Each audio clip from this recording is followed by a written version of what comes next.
To start off our pirate, we're going to do a bandana coming across the forehead, and to do that I used a sponge loaded up with red paint.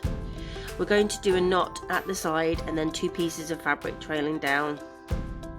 Next we wanted to create a beard for our pirate or some stubble, so we used a natural sponge or a sponge that's quite porous that has lots of holes in it, and loading that up with some black paint. You can tap it on the back of your hand to make sure that it's not too wet. You want the paint to be quite dry when you do this. Tapping this sponge on lightly makes the pirate look like he's been out at sea for quite a while without a shave. We're next going to draw a moustache, and you can do any shape that you like, but it can be difficult if the child's talking or laughing, because it can be quite tickly underneath the nose. Once you've done the sections either side, you want to fill in the middle bit by just doing some lines coming down. Next we're going to do the outline of the bandana, making the folds in the fabric using the same brush with the black paint. We're going to do the outline for the knot and of the pieces of fabric that are trailing down.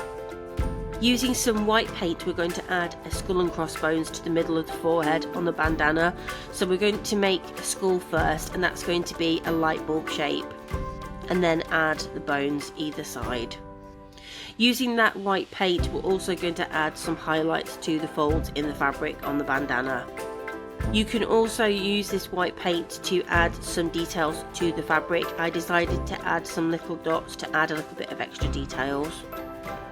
Using a fine brush, I outlined the skull and crossbones, doing 2 round sections for eyes, a little triangle for the nose, and lines for the skull's teeth.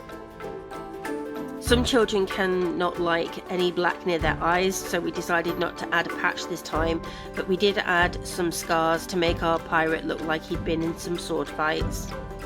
And there you have it, that's our pirate face. I hope you like it.